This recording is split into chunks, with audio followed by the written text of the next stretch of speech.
Bonsoir à tous, vous êtes sur Lancer Critique et aujourd'hui nous allons nous intéresser à Warcry et plus précisément au Slave to Darkness, afin de savoir si c'est une bande qui est faite pour vous.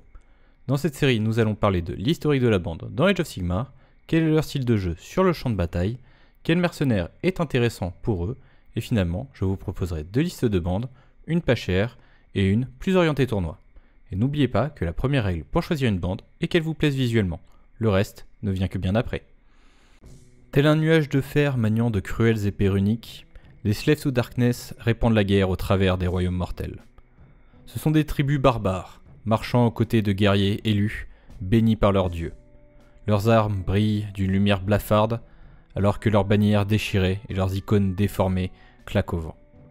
Au milieu de ces hordes se trouvent les champions du chaos, des chefs brutaux, chevaliers déchus et perfides sorciers. Ces derniers ne vivent que pour honorer leurs dieux, leur dédiant bataille et carnage dans l'espoir d'obtenir des faveurs divines. Alors qu'ils tuent au nom des sombres puissances, ces champions reçoivent des bénédictions offertes par leurs dieux.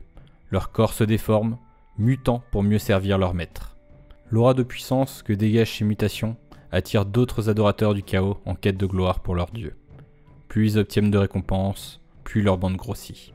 Malgré leur grand pouvoir, la majorité des champions du chaos connaissent une fin brutale. Ceux qui tombent sur le champ de bataille sont les chanceux, leurs âmes finissant dans les royaumes du chaos avant d'être consommées par leurs dieux. Pour certains, les dons sont trop lourds à porter, et ils perdent l'esprit alors que leur corps se déforme sous la puissance brute du chaos. Le destin de ces grands guerriers est alors de désévoluer en une créature grotesque. Malgré tout, même cette fin atroce ne décourage pas les aspirants champions en quête de gloire. Car pour les rares élus qui auront réussi à ne jamais décevoir leurs dieux, et qui possèdent la force et la volonté pour contrôler leur bénédiction, une ultime récompense les attend. L'immortalité, l'ascension au rang de prince démon et une éternité de bataille au nom du chaos. Mort, dégénéré ou démon, à la fin, chaque adorateur du chaos, du plus petit maraudeur au plus grand champion, rencontrera un de ses destins. Les 8 points est le domaine d'Archaon. Chaque adorateur ou bête du chaos qui marche ou respire lui doit obéissance. Il est moins un homme qu'un demi-dieu des sombres puissances, le commandant élu des hostes infernaux. Les bandes de Slave to Darkness, toujours plus nombreuses, viennent se rassembler sous son commandement. Dans une bande Slave to Darkness, on peut croiser des maraudeurs, ces adorateurs barbares combattent au nom des puissances de la ruine. Ils combattent inlassablement et s'abandonnent à leurs dieux dans l'espoir de pouvoir devenir des guerriers du chaos. Des cavaliers maraudeurs, ils ont l'honneur d'être les premiers à pouvoir transpercer l'ennemi. De nombreux Slaves to Darkness ont une affinité avec les créatures équestres, et posséder une bête est un signe de statut et de faveur dans certaines bandes. Des guerriers du chaos. Ceux qui deviennent guerriers du chaos abandonnent tout derrière eux. Confort, foyer, famille.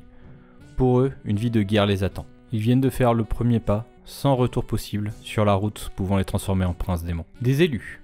Si un guerrier survit au combat constant et s'attire les faveurs de leur dieu, il devient un élu. Béni de puissantes mutations, il sert d'exemple à tous les autres Slaves to Darkness. À présent, parlons d'eux sur la table de jeu. Leurs points forts, ils ont un large choix d'unités spécialisées, et leurs points faibles, des aptitudes plutôt circonstancielles. En troupes sacrifiables, nous avons les maraudeurs. Ils sont peu chers et plutôt efficaces pour leur prix. Vous en prendrez sûrement quelques-uns, ne serait-ce que pour grossir vos rangs. Vous avez la version avec bouclier, qui gagne une rune qui permet sur un double de pouvoir faire quelques dégâts en arrivant au corps à corps, et une version avec fléau, qui a une impressionnante portée de 3, ce qui devrait lui permettre d'attaquer sans l'être en retour.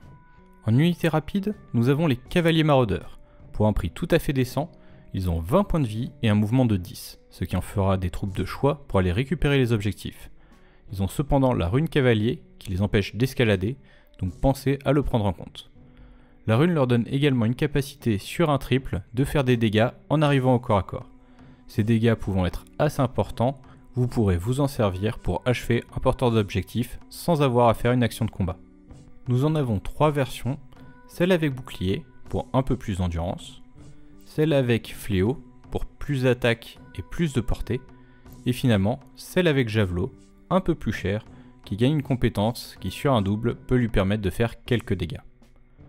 En unité semi-élite, nous avons les guerriers du chaos. Ils sont résistants et infligent de gros dégâts. Nous avons la version avec 2 armes pour plus d'attaque et celle avec bouclier pour plus d'endurance et la même rune que pour le maraudeur. En élite, nous avons l'élu. Bien que plus cher que les guerriers du chaos, il tape plus fort et a plus de points de vie. Il dispose en plus d'une rune qui, sur un quad, après avoir mis un ennemi hors de combat, augmente le nombre d'attaques de tous les combattants alliés à 6 pouces. Le leader dispose d'une aptitude sur un triple qu'il ne peut utiliser qu'après avoir tué un combattant, qui lui permet de faire une action de mouvement bonus suivie d'une action d'attaque bonus. Cette aptitude peut être très puissante, il va donc nous falloir un leader capable de faire des dégâts importants. Nous avons la version maraudeur, qui n'est pas chère et fait de bons dégâts. Il est cependant moins résistant que ses pairs. La version cavalier, avec ses 30 points de vie, est la plus résistante d'entre tous. Cependant, ses dégâts sont plutôt faibles. La version guerrier du chaos, qui combine résistance et dégâts. Et finalement, pour seulement 20 points de plus, la version élue, qui est un peu plus résistante et qui fait beaucoup plus de dégâts. En mercenaire, je vous conseille la Darkot War Queen, qui sur un double vous permet d'augmenter de 1 la caractéristique de mouvement des unités amies à 6 pouces. Votre bande manquant de bonnes aptitudes peu chères, elle remplira ce manque. Au final, nous avons une très bonne bande. Vous disposez de choix pour presque toutes les situations, et vous allez pouvoir jouer une bande orientée sur votre style de jeu, que ce soit élite ou alors le nombre. Vos aptitudes intéressantes étant chères en dés, il va falloir un temps d'apprentissage pour les utiliser au mieux. Pour une bande pas chère, il vous faudra actuellement débourser 32,50€ pour une boîte de 20 maraudeurs. Pour une bande composée d'un chef maraudeur et de 14 maraudeurs avec bouclier. Pour une bande plus orientée tournoi, en leader nous allons prendre l'élu. C'est sans aucun doute le meilleur choix pour profiter au mieux de l'aptitude spéciale et il représentera une de vos principales sources de dégâts.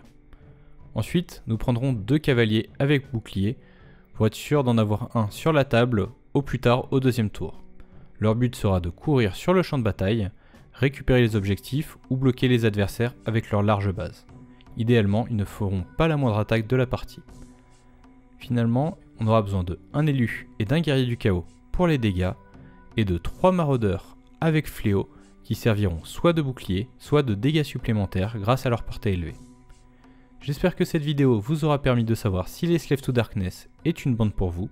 N'hésitez pas à me signaler dans les commentaires quelle bande vous voudriez voir ensuite. Tout sweet!